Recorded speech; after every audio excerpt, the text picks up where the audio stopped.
Meus irmãos, boa noite a todos. Estamos no culto, na celebração da nossa adoração, nesse domingo, Dia dos Pais, e eu quero agradecer a Deus. Nós vamos orar ao Senhor nesse momento. Nosso Deus, uma vez mais recebe o nosso louvor, nossa gratidão, porque nós não estamos falando ao vento, nós estamos nos dirigindo a um Deus que existe, que nos amou em Cristo e que está cuidando de nós nesta pandemia. Bendito Deus, eu quero agradecer ao Senhor pelas bênçãos desta semana, quero te louvar e te bendizer por essa oportunidade e peço, Deus bendito, a bênção do Senhor para a nossa meditação desta noite, os louvores, os hinos que serão cantados, para que, ó Deus, vidas possam ser tocadas e abençoadas pelo Senhor, por instrumentalidade daquilo que vamos ministrar na Tua graça. Pai, eu oro pela igreja, espalhada ainda, sem podermos nos congregar, mas que cada um dos nossos irmãos sejam alcançados pela companhia, pela presença e pela direção do Teu Santo Espírito. Em nome de Jesus. Amém. Nós vamos, meus irmãos, louvar o nosso Deus com o cântico de 2 hinos do nosso cantor cristão. O hino número 16 e logo a seguir o hino número 15 do cantor cristão.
Demos glória com grande fervor, seu Filho bendito por nós todos deu.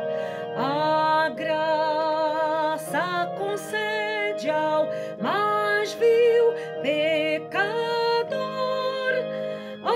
abrindo-lhe a porta de entrada no céu. Exultai, exultai, vinde todos louvar a Jesus Salvador, a Jesus Redentor. A Deus demos glória com grande fervor, seu Filho bendito por nós todos deu. Ó graça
do seu Salvador, vai vê-lo sentado na glória nos céus. Isso dai, vinde todos louvar a Jesus Salvador, a Jesus Redentor.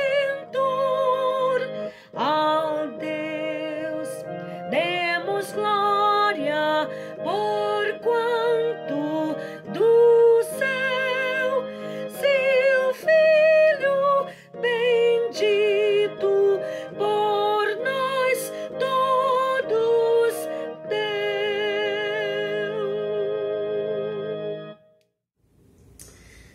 Então, meus irmãos, nós estamos na expectativa de que talvez na próxima semana ou dentro dos próximos 15 dias possamos retornar aos nossos cultos presenciais, ainda que não todo mundo junto. Nós vamos divulgar, nós formamos 4 grandes grupos para podermos nos reunir ao longo do domingo, e você assistindo um culto, você não vai assistir os demais, mas a nossa esperança, irmãos, é que possamos voltar a ter os nossos cultos presenciais em nosso tempo. Se Deus permitir, faremos isto. Vamos, meus irmãos, cantar alguns louvores sob a direção do nosso ministério de louvor.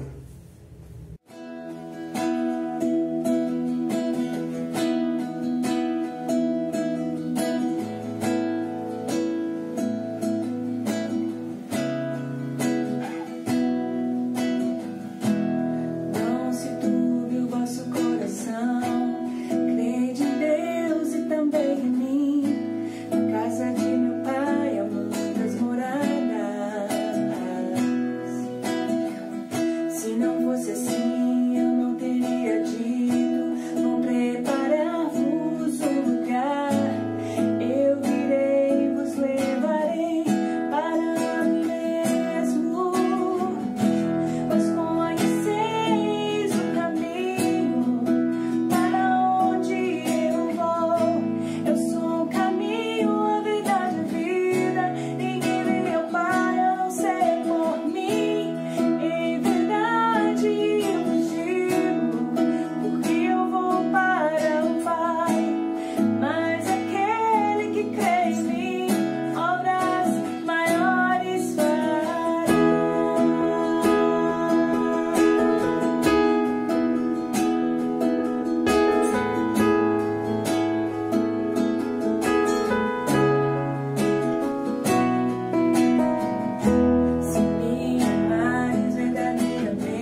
Meus irmãos, hoje é o Dia dos Pais. E dentro desta pandemia, em maio tivemos o Dia das Mães, em junho tivemos o Dia do Pastor, e agora, meus irmãos, em agosto nós estamos celebrando hoje o Dia dos Pais, e eu quero meditar sobre o tema a parábola de amor, do amor de um pai, baseado no Evangelho de Lucas, capítulo 15, dos versos 11 até o verso 32.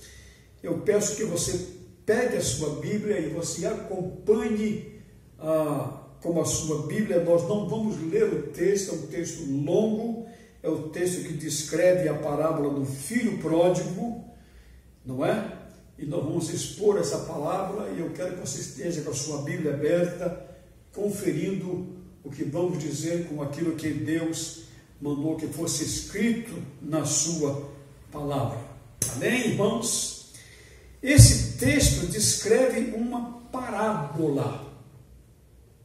Parábola é uma narrativa alegórica que transmite uma mensagem por meio de uma comparação, por meio de uma analogia. Essa é a definição da palavra parábola. Jesus, o nosso Senhor, o nosso Salvador, ele foi o mestre por excelência, e ele fez uso de muitas parábolas para nos ensinar verdades morais, princípios espirituais, verdades e princípios estes, meus irmãos, que se adotados por nós, eles farão muito bem a nossa vida, eles farão muito bem as nossas almas.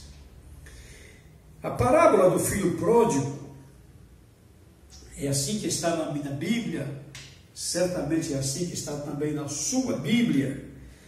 Essa parábola, ela bem que poderia receber um outro título, que a descrevesse melhor, porque essa parábola é a parábola que enfoca a atitude de Deus como o Pai. A Bíblia de Genebra diz que essa parábola deveria chamar-se a parábola do amor de um pai, ou a parábola de um pai que espera. Bíblia de Genebra. E sendo hoje, irmãos, o Dia dos Pais, eu tomo a liberdade de dar a esta parábola o título A Parábola do Amor de um Pai. E Dr. Marques diz que essa parábola, para ele, é a história de um pai amoroso. Meus irmãos, conquanto essa parábola apresenta a conduta, de três personagens, um pai e os seus dois filhos, nós vamos, em homenagem a todos os pais, procurar focar mais de perto o modo de agir do pai, que é apresentado nessa parábola, e quais são as lições que todos nós pais, todos nós seres humanos, na verdade, podemos assimilar.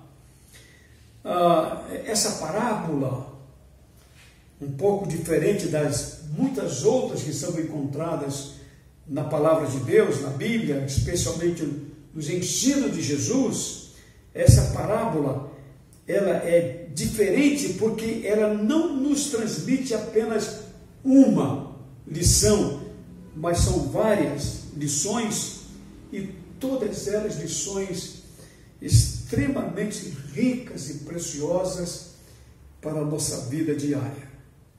Começa, meus irmãos, dos versículos 11 a 13, com o pedido do filho mais moço. O pedido que é atendido pela benignidade e pela benevolência do pai. Pai, diz o menino, o rapaz, me dá a parte da herança que me cabe. E o pai faz isso, e o filho sai de casa. Irmãos, interessante que quando o rapaz, ele era o caçula, eram 2 filhos, ele era o mais novo. Pede que o pai lhe dê a parte da herança que lhe correspondia. Nos termos da legislação judaica naquela época, nenhum pai podia dispor da sua propriedade como quisesse.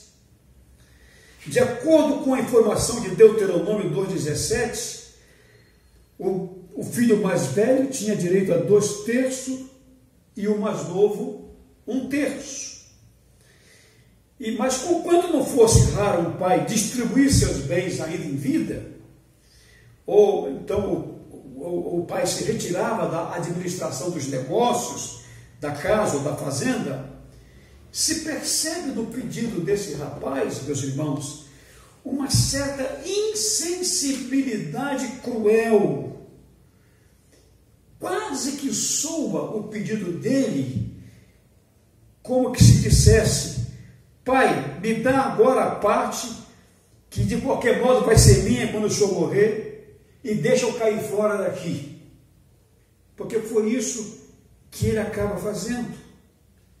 E aí diz o texto, meus irmãos, que o pai exerce benevolência, exerce benignidade e atende ao pedido do filho, certamente, meus irmãos, entendendo ou percebendo que o filho, aquele filho mais novo, aquele filho caçula, ele precisaria aprender a gerenciar a vida e, quem sabe, de uma forma até mais dura do que estando na presença dele. E o texto diz que ele vê o filho transformar em dinheiro a parte da herança e parte para uma terra distante, ou seja, ele vai para longe dos olhos do pai. E diz o texto que, estando longe dos olhos do pai, o filho gasta, consome, dissipa, perde, torra. Essa é uma palavra que todo mundo mais conhece, não é? Ele torra todos os seus bens e ele faz isso vivendo uma vida dissoluta, ou seja, ele vai gastar na devassidão, na libertinagem, sem nenhuma regra moral oposta aos bons costumes. Ele vai torrar a sua parte da herança, vivendo na libertinagem. Sabe, irmãos, eu conheci um rapaz, na verdade ele está vivo até hoje, eu o conheço, continuo conhecendo esse rapaz. Me lembro que na nossa juventude, nós fomos muito próximos, e esse rapaz, ele trabalhava como servente de pedreiro, e ele recebia o dinheiro da semana, no sábado, por volta de meio-dia, quando fechava o expediente, e o que eu mais ouvi daquele rapaz foi a seguinte frase: eu vou pocar. Ele pegava o dinheiro da semana, dinheiro suado, dinheiro obtido com a força do seu trabalho braçal, e ele naquela tarde e noite de sábado, ele gastava tudo, e quase sempre gastava tudo com as prostitutas. Esse rapaz me faz lembrar o rapaz da história da Bíblia, vivendo de forma dissoluta.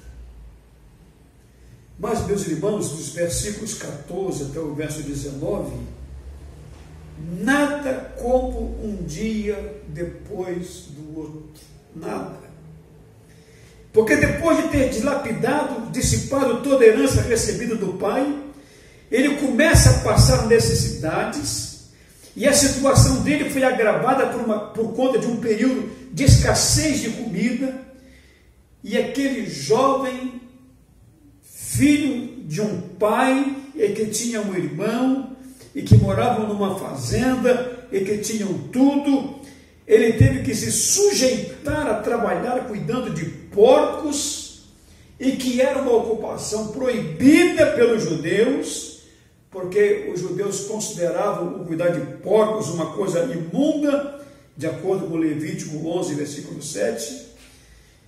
E olhando para o rapaz, então fica aquela frase conhecida: tudo o que está ruim pode piorar. Jesus nos informa nessa parábola que o moço, ele desejava comer a comida dos porcos. O texto não diz que ele comia a comida.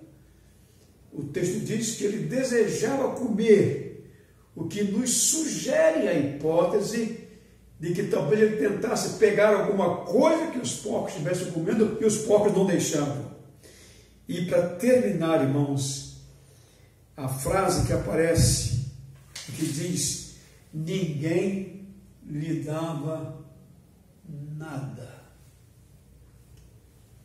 É incrível, meus irmãos, como que alguém tem tudo e perde tudo e não consegue ganhar mais nada de quem quer que fosse.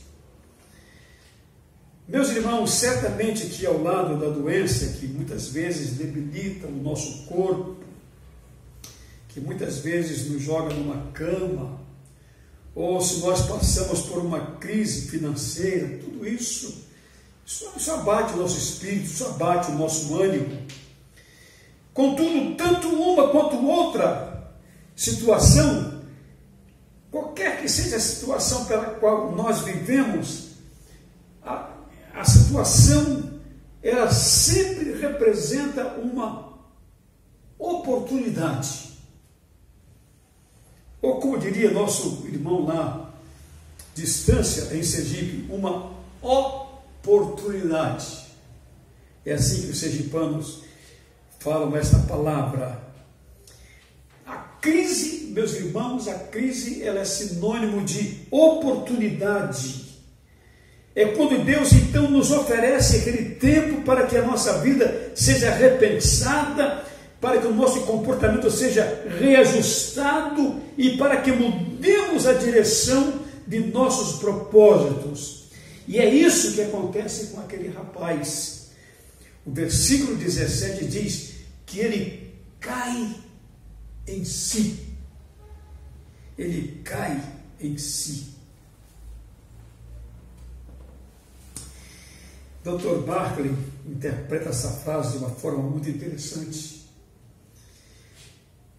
Jesus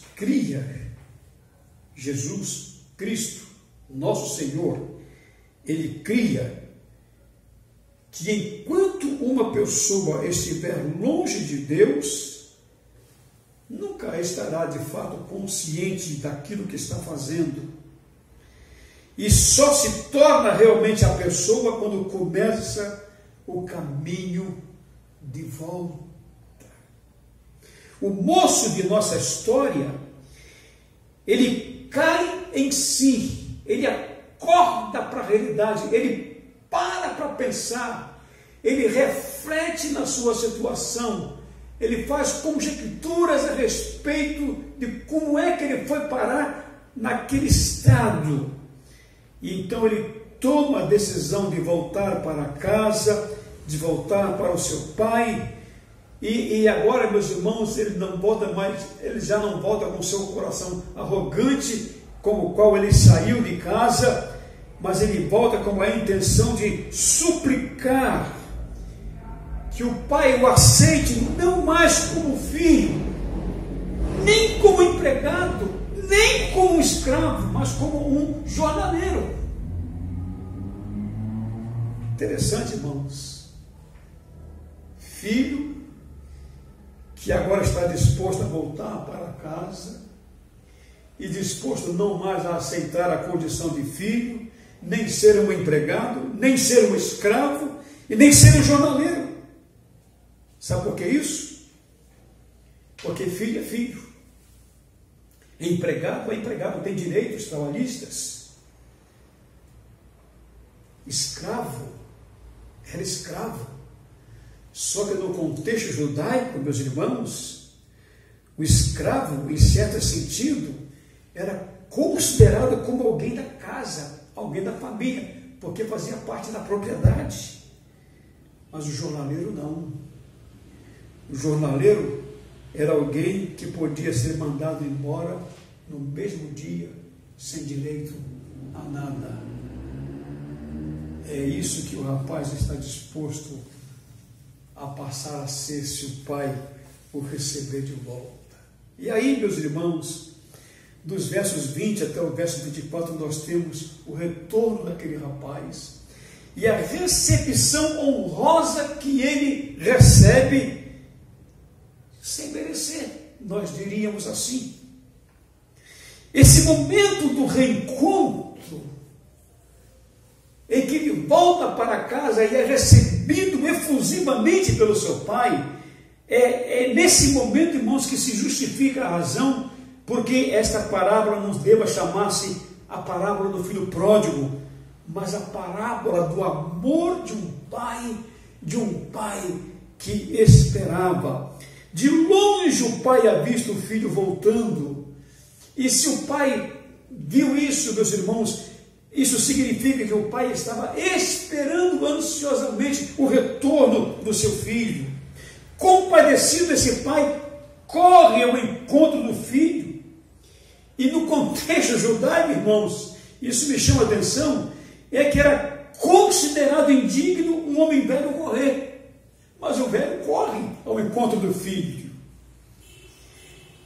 E o filho começa a falar, mas o pai parece que não escuta o que o filho está dizendo. Pai, pequei contra o céu e perante ti, já não sou mais digno de ser chamado teu filho, me trata como se fosse um jornaleiro. O pai parece não ouvir, porque o pai interrompe a contrição do filho e recebe o filho sem nenhuma palavra de recriminação. O pai não joga no rosto do filho nenhuma queixa pelo seu comportamento. O que é que esse pai faz? Primeiro, ele ordena que o seu filho seja vestido com a melhor roupa. Ser vestido com a melhor roupa era um sinal de distinção. O pai determina que seja colocado em seu dedo um anel, e o anel era um símbolo de autoridade. O pai determina que o seu filho tenha os seus pés, que os pés do seu filho sejam calçados. Por quê? Porque as sandálias apontavam para a condição de um homem livre. Só os escravos é que andavam descalços. E mais, o texto diz que o pai manda matar o novilho cevado e guardar o novilho cevado naquela época, como também nos dias de hoje, é guardá-lo para uma festa, para uma ocasião especial. E aquele momento era para aquele pai um momento muito especial, para fazer uma tremenda festa, porque aquela festa celebrava o retorno do filho que estava morto e que reviveu, do filho que estava perdido e que foi achado, e começaram a se alegrar. Mas aí, meus irmãos, entra em cena um outro filho. Os versos 25 até os versos 31, que encerram esta parábola, esses versos descrevem a reação do outro rapaz, do mais velho, daquele que havia ficado na companhia do pai, e como o pai também o abraça com seus conselhos sábios e afetuosos. Porque antes de entrar na casa, o rapaz procura se informar, ele escuta o barulho da música, ele percebe que está rolando uma festa na sua casa, e ele procura saber do que está acontecendo. E quando dizem que foi por conta do retorno do seu irmão, o seu coração se transforma.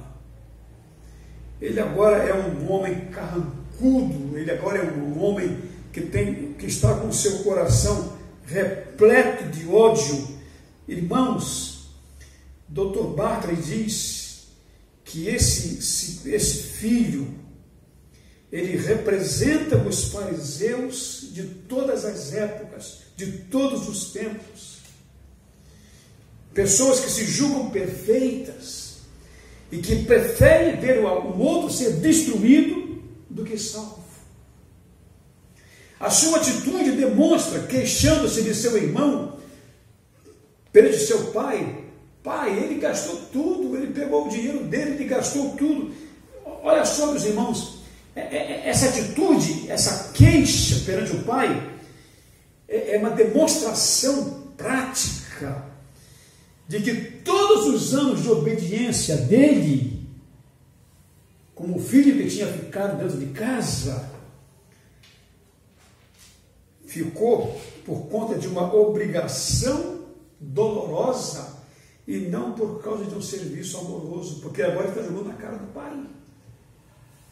Ele demonstra total falta de simpatia, porque ele se refere ao irmão dele não como irmão. Ele diz: olha, esse teu filho que pediu herança, que saiu, que gastou, e mais, irmãos, esse rapaz estava com a sua cabeça cheia de raiva, cheia de ódio, porque ele acusa o outro irmão de ter desperdiçado os bens como as prostitutas. Certamente que ele tinha vontade de fazer o que o irmão fez e não fez.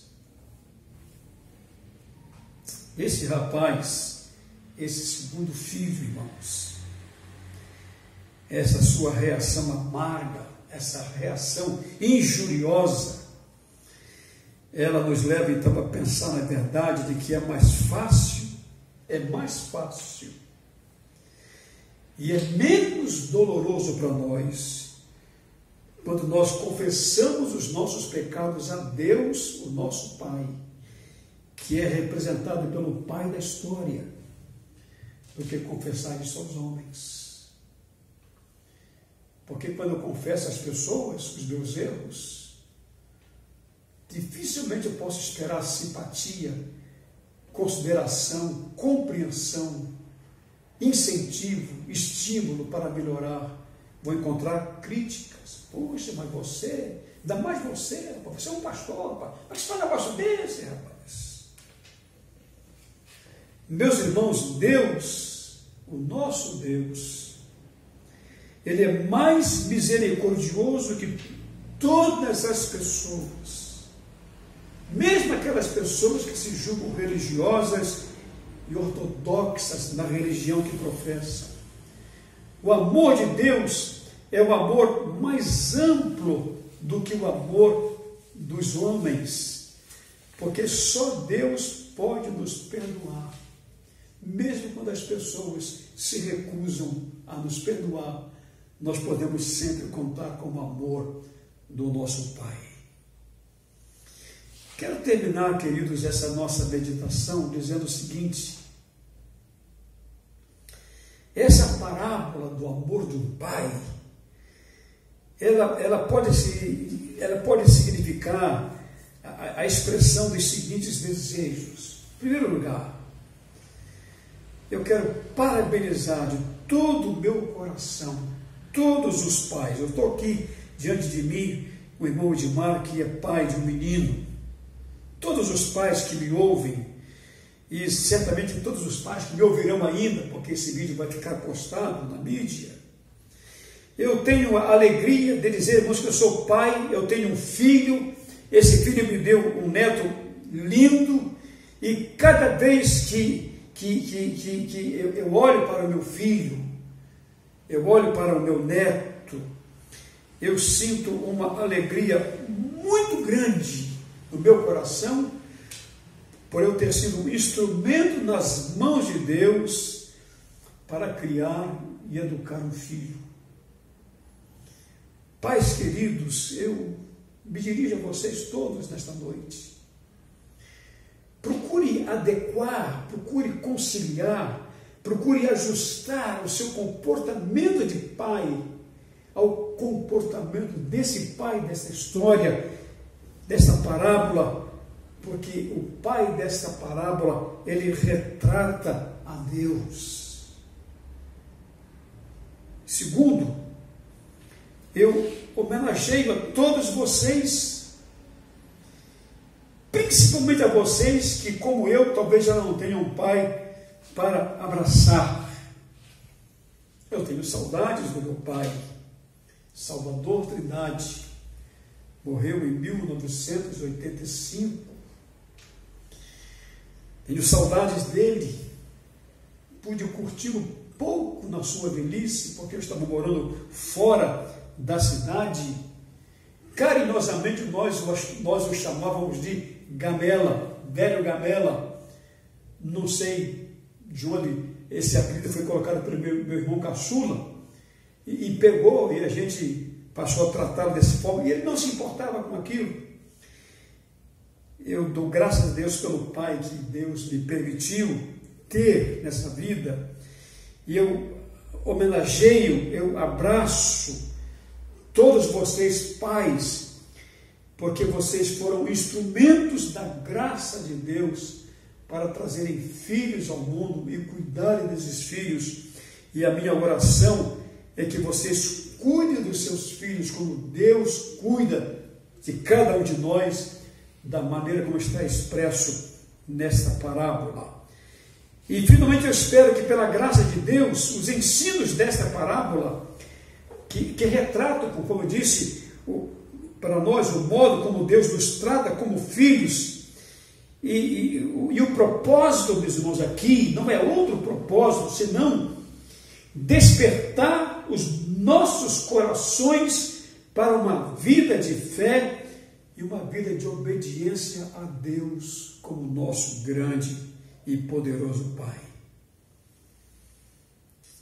Eu imagino, e gosto às vezes de imaginar quadros como esse, de Deus assentado naquele alto e sublime trono, conforme a descrição do profeta Isaías, capítulo 6. Mas o que Deus faz naquele trono, além de ouvir a cantoria dos anjos? Deus aguarda o retorno de todos os seus filhos, que se desviaram da sua presença como o rapaz da história, mas que se arrependeram em tempo.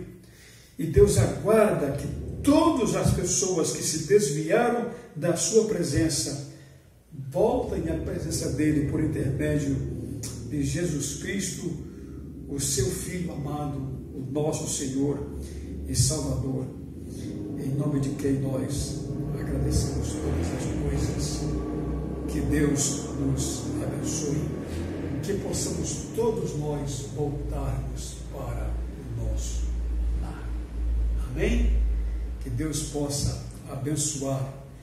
Nós vamos cantar, meus irmãos, mais o hino número 18 do Cantor Cristão. E depois nós vamos impetrar a bênção dos apóstolos.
Não foram os grandes que Cristo chamou.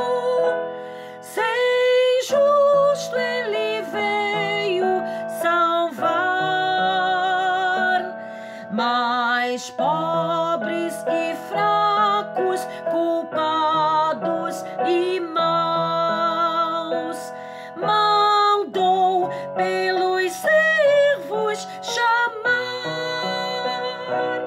Ó,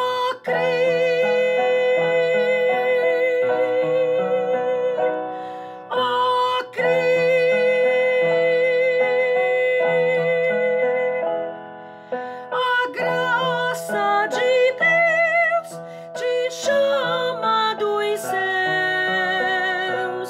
Ó, crer nesse amor sem igual.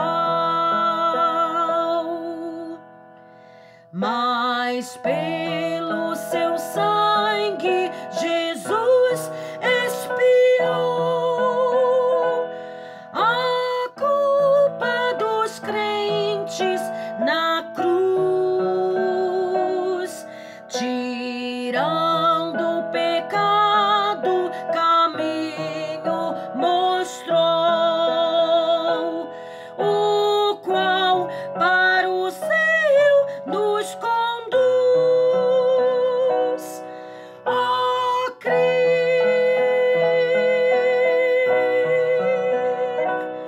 ó, crer,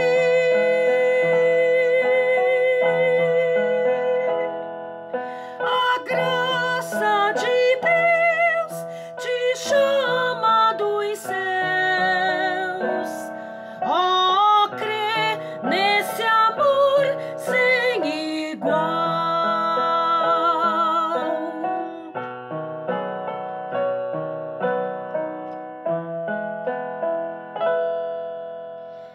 E tu, pecador, não desejas então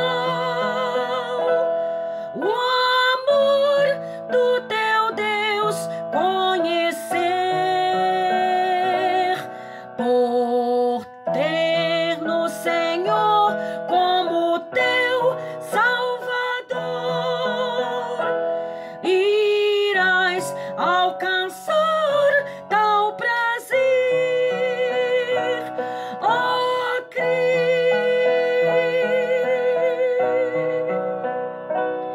ó, crer,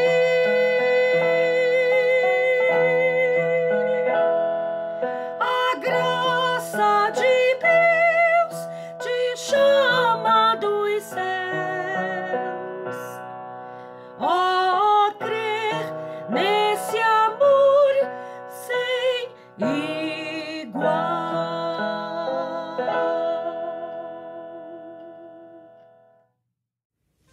Que o amor de Deus, nosso Pai, nosso infinito e bondoso Pai, que a graça misericordiosa de nosso Senhor e Salvador Jesus Cristo e que as infinitas consolações do seu Santo Espírito em nós possam nos abençoar, guardar, proteger e nos levar a uma obediência à palavra do Senhor, agora e para todo sempre. Amém.